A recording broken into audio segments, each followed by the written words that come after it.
TFC spiritual ప్రేక్షకులకు స్వాగతం. ఈ వారం రాశిఫలాలు పరిశీలిద్దాం. ఓం వసుదేవసుతం దేవం కంసచాణూరమర్దనం దేవకీ పరమానందం కృష్ణం వందే జగద్గురుం. కృష్ణం వందే జగద్గురుం, అర్జునం వందే జగదేక వీరం.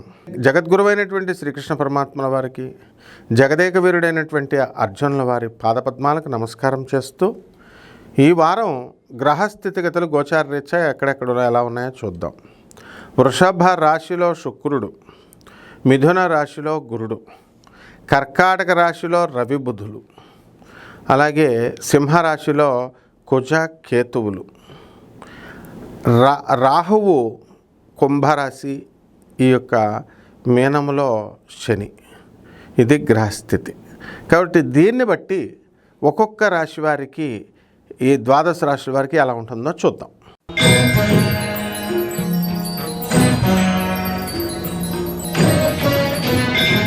కర్కాటక రాశి. ఈ కర్కాటక రాశి వారికి జన్మంలో ఉన్నటువంటి రవి బుధుల వలన మీరు సన్నబడ్డం జరుగుతుంది. మీలో ఆత్మవిశ్వాసం పెరుగుతుంది. నరాల వీక్నెస్ వస్తుంది, నరాలు ఇలా షేక్ అవుతూ ఉంటాయి. మరి మీ జీవితంలో ఒక స్త్రీ మీ జీవితంలో ప్రవేశించడం అనేటటువంటిది జరుగుతుంది. అయితే ఆ స్త్రీ వలన లాభాల నష్టాల అనేటటువంటిది మీ విజ్ఞత మీద ఆధారపడి ఉంటుంది. అయితే ఈ యొక్క ధనస్థానంలో ఉన్నటువంటి కుజకేతు గ్రహ ప్రభావాల వలన అధికమైనటువంటి ధన ఆదాయం రావడానికి అవకాశాలు ఉన్నాయి.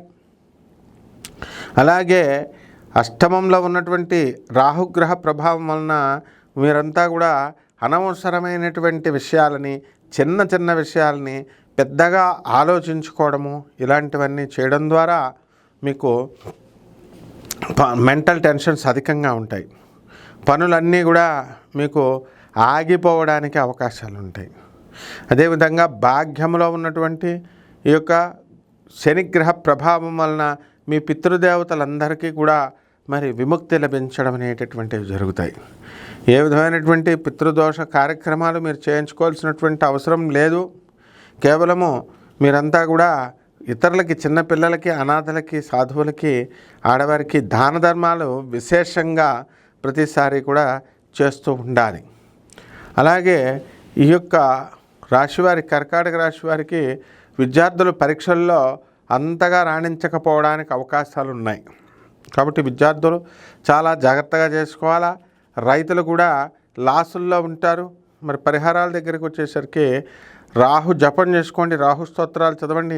రాహుకి కిలోంపావు మినుముల్ని ఆవుపేట రంగు ఉన్నటువంటి వస్త్రాన్ని ఇచ్చి పేద బ్రాహ్మణులకి శనివారం నాడు ఉదయం 8 గంటలకి దానం చేసుకోండి. అలాగే దశమహావిద్యల్లో ఒకటైనటువంటి మహాకాళి అమ్మవారి యొక్క హోమాన్ని మీ ఇళ్లలో జరిపించుకోవడం ద్వారా మీకు అద్భుతమైనటువంటి ఫలితాలు మీకు లభిస్తాయి. శుభమస్తు.